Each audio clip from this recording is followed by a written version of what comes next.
Yo, what is up everyone? Jay here with another Fire Emblem Heroes reaction video to this upcoming legendary hero who is a long awaited and long expected legendary version, which is Xander. So Xander is finally getting his legendary alt, and it's been a long time because Ryoma got his like years ago, and Xander finally gets his chance as an Axe Cavalry unit, and he's a fire pair up legendary. And I'm kind of glad he's an Axe Cavalier instead of a Sword Cav. Because Axe Cavalry units aren't very common. There isn't that many still in the game. Even though this year we've gotten a lot of good ones like Groom Roy and recently Summer Dimitri. So now Xander's added into that mix into a very strong pool, because a lot of the Axe Cavaliers, even though there isn't that many, a lot of them are really good, or at least a good amount of them. So yeah, so Legendary Xander, amazing art. He's drawn by Pinnacore, definitely one of the better Fate artists in my opinion, and he's wielding Volverk from Fates, of course. And let's go over his kit. So he comes with Ebon Volverk. This gives him -1 cooldown, and at the start of turn, if he's within 2 spaces of 2 or more allies, which is even more lenient than just having 2 spaces, he grants no follow-up to himself, and also special cooldown charge +1 per attack of his. So that is really good because that frees up having to run Heavy Blade in the Sacred Seal or running Heavy Blade 4. So now he can definitely be a reliable Gale Forcer, or just getting powerful specials off. So that's really nice. And the no follow-up, of course, just to pierce through wary fighter effects and follow-up negation effects. So that is really good, although this is a start of turn effect, so he is susceptible to Elemine. So kind of like Young Mia, who has that weakness where very good effects, but they're obviously countered by Elemine. So yeah, that's one thing to keep in mind. And then another effect, the last part, if he initiates combat or is within 2 spaces of an ally, he grants +5 to everything, of course, because that's with every modern unit these days. And then also he gets himself some healing, so that's really nice. So very nice weapon. It's nothing super duper crazy, but it's very good. Like I said, he can Gale Force definitely pretty reliably and just hit really hard and pierce through a lot of tanks. And also having the special cooldown charge is really dope. So you can at least get some charges against guard effects and whatnot. So he comes with Luna, attack speed catch, which is interesting because he doesn't really have any kind of menace skill or anything like that, but catches are still good even if you don't have the penalty, as long as they're at 100%. And then he comes with Chivalry. This is a PRFB skill for him, so this gives him Canto remaining +1, and at the start of combat, if the foe's HP is greater than or equal to 50%, he inflicts -5 attack speed defense debuff on them, and then he reduces the damage from their attacks during combat and from AoE specials by percentage equal to 50% of the foe's HP at the start of combat. So this is a very interesting way to give him damage reduction. So instead of basing it off your own stats, you're basing it off the foe's stats. In this case, it's their HP. So the more HP, I guess, then the more damage he'll reduce by. So the example they give, if the foe's HP is 75, he reduces the damage by 37. So if their HP is at 100, then he's going to reduce it by 50. So yeah, I think that's how it works. So that's pretty interesting. I don't think we have an effect like that in the game. I'm not sure if this is a reference to any kind of skill he has in Fates. I'm pretty sure he might have had a personal skill. I don't know. I didn't really play Fates that much after like the first year, so I don't remember all the personal skills and all the skills you can get. So maybe this is a reference to something. But yeah, this is definitely really nice. Canto, damage reduction, and also more stats. And the damage reductions, is based off their HP, which is very interesting. So it's actually pretty good if you think about it, because if their HP is low, you're probably going to kill them anyway, or at least have a good shot at killing them, because he can hit very hard, and he's probably going to have close to 40 base attack at least. And judging by his kit, he's actually going to be fast, unlike regular Xander, who's extremely slow. And I think pretty much every version of Xander up to this point has been slow. Dancer Xander, Summer Xander, regular Xander have been slow. So this one seems to be pretty fast, which is definitely good for the Xander fans. And he comes with Colorless Feud 3. So that is his kit. He doesn't come with any new inheritable skills, sadly, but he's still definitely a really good unit and solid unit. Not a must pull in my opinion, unless you really like Xander or you're in need of a top tier Axe Cavalier, because he's definitely one of the better Axe Cavaliers. And it's funny because I just ranked like the best Axe Cavaliers recently, top 10, and Summer Dimitri took #1 spot for me.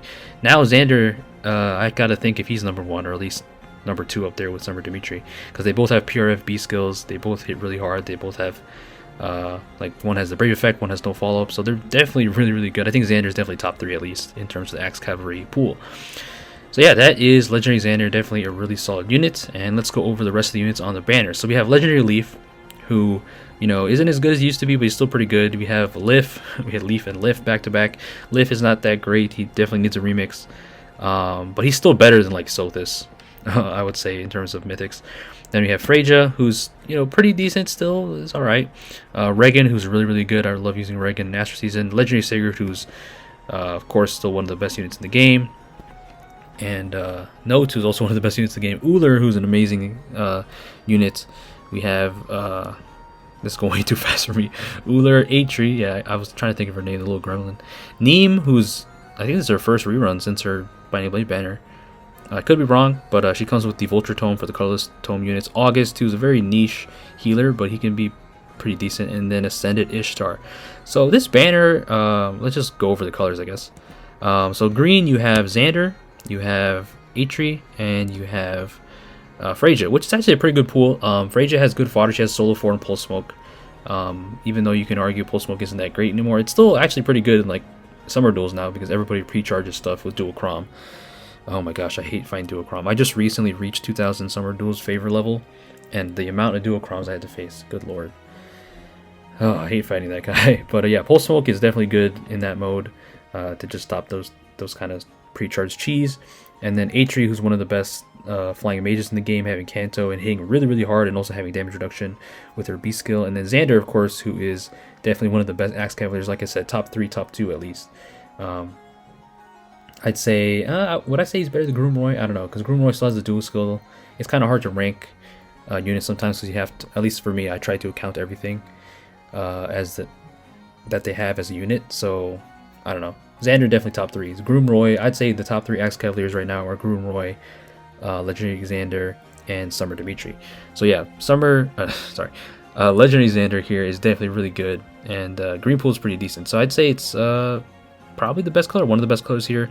Colorless, we have Neem, Leaf, and August, which is kind of a dud unless you're going for a Leaf, I guess. But I don't know, I wouldn't risk it if you don't really want August, who has like a, what does he have? I don't even remember what skills he has. Like a tier 4 bond, I think, or something like that. I don't remember off the top of my head. And Neem, of course, comes with the Aurora, not the Aurora Vulture, the colorless Vulture Tome, which is very niche and it can be, I guess, kind of good in some colorless units, but there isn't that many in the game. So her fodder is kind of not the best right now. So colorless is not the ideal color for most people to summon on this banner. And then red, you have Lif, Regan, and Legendary Sigurd, which is pretty good. Lif is kind of a dud, but Regan and Sigurd have good fodder and are great units. And then blue, you have Note, Uller, and Ascended Ishtar. So blue is actually really, really good. I'd say the best colors are green and blue, followed by red and then colorless. So that is my ranking on the colors because blue has 3 really, really good units. Note, Pathfinders, honestly, it might be timeless at this point. It's just so good, and she's has damage reduction, bonus doubler, really solid unit, and can do a lot of things. And Uller, who's a really good offense mythic just to pierce through stuff, even though she's not unique in terms of like, you know, Ash or like being a dancer or anything, she still does her role really well. And then Ascended Ishtar, who also is a tank buster as well with her brave hits and whatnot. You can also get a floor hit. So that is the banner. This one's pretty decent. You know, I'm not jumping for joy, but I'm happy for the Xander fans, I guess. I'm not a huge fan of Xander, honestly. Xander's he's a pretty questionable character if you've played Fates. He does some crazy stuff. But I'm glad he got it all. I can't even talk. I'm glad he's got his legendary ult finally, and of course you can spark if you have Fate Pass. So next month we're gonna finally get a mythic again because, you know, this is the second legendary in a row. So finally we'll get a mythic. Hopefully we get Athos or something, because now they have Medius in the game already, who was my most wanted mythic. So maybe Athos can come in, another 8 legend, maybe another Crusader. Who knows? Maybe they can even add Soan from Telia's games like Altina was, and then they skyrocket into popularity. So, you know, that's the cool thing about Mythics, you know, is that they can become very popular when they come into Fae, because they didn't get much screen time in the main games because they were just like a background image or like a CG image or like mentioned once or twice. So it's going to be interesting to see who the next Mythic is. And yeah, so that is my reaction basically to Legendary Xander. And let me know what you guys think down below if you're going to summon. If you do, comment below. You know, good luck, and of course, don't get baited too much because I don't think this banner is the greatest. It's definitely one of the weaker ones we've had this year, in my opinion, at least on paper. So, you know, you can definitely skip this banner and save for the next summer banner, the next main series banner, and of course CYL, which is coming up, which I'm excited to see. we're getting closer to Seliph and Crumb and Tiki and female Byleth's outfit reveal, so that is going to be exciting. So yeah, that is the video, guys. Thank you guys so much for watching and listening to me ramble. As always, leave a like if you enjoyed this video, and please stay safe out there, and peace out.